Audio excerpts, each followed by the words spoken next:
Wednesday night at IceSheffield, that meant the whole Stingrays were in town. How strange, Stingrays, no Sylvain Cloutier. Matthew Waugh was in town though.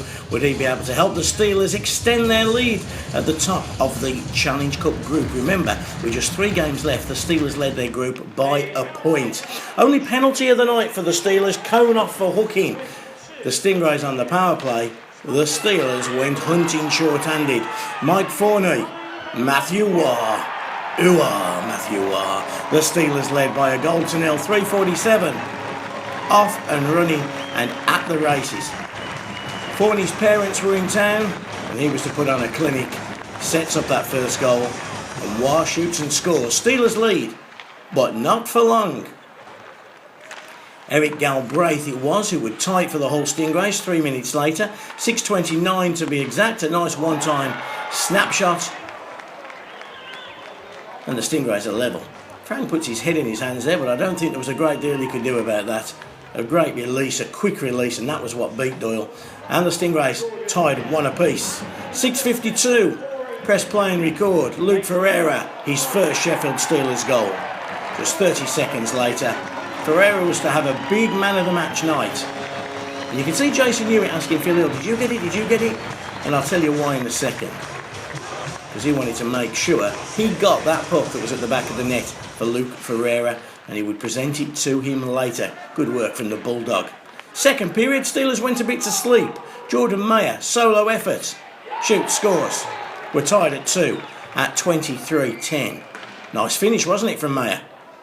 Had the Jets on the Tulip and Hay and fires past Frank Doyle. Jordan Mayer for 2-2. So it looked like we were going into the second period break at 2-2, but with 50 seconds left, a deflection out in front from Matt Lark, the Stingrays led at the break 3-2. Take a look at it from this angle.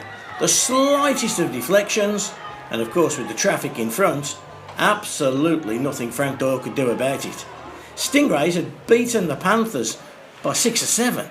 Were they to beat the Steelers as well? Ferreira tried to get the Steelers back on level term. What a stop, David Brown. Great play from the Bulldog. He found Ferreira. Great glove from Brown.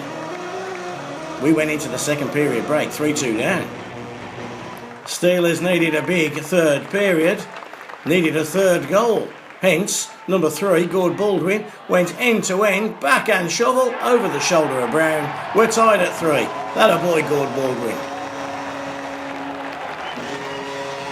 End-to-end, backhand. Nothing Brown could do about it. You can see from this angle. A one-man wrecking machine, Gord Baldwin, over the shoulder of Brown. Thanks for coming. Steelers from that point on were rampant. They just went and destroyed the Stingrays in the third period.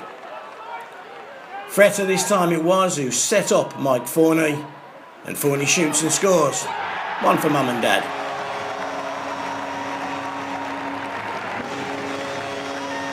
To be the game winner, Mike Forney takes the water bottle off. Should get an extra point, I think, when the water bottle flies off like that.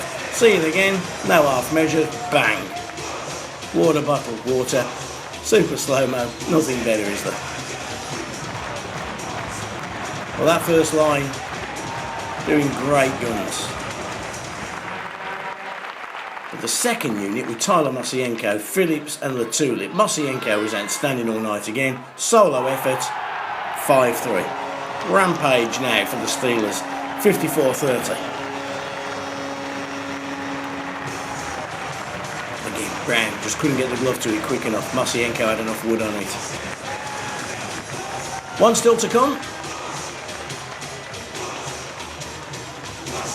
Mosienko was still celebrating. We were just announcing. But there was 1 more to come. And it was from the Bulldog. But it was that lad again, Ferreira, who did great work. To Phil Hill, and then Hill will find Huey for a 2-inch tap-in on the back door. A 2-point night then for Luke Ferreira. He was to go on and win man of the match. The Bulldog gets the final goal and a final score of the Sheffield Steelers 6, the Hull Stingrays 3. It extends the Steelers lead to 3 points at the top of their Challenge Cup group. 2 games remaining. Coventry at the Motorpoint Arena on Saturday, and then here in Hull on Sunday. Will Mark Thomas play though? He left the game at the end of the first period. Had an x-ray on his hand. Well done, Luke Ferreira. His very first Sheffield Steelers goal. He was presented with the match puck. Thanks to the Belfry, who sponsored the game, Ferreira went and did the fast lap. Tune into the Steelers website. You'll get an audio interview with Luke Ferreira as well, carried out by the BBC's Pete Spencer. We'll see you Saturday at the House of Steel for the Steelers versus the Coventry Blaze, the return of Stephen Gertson.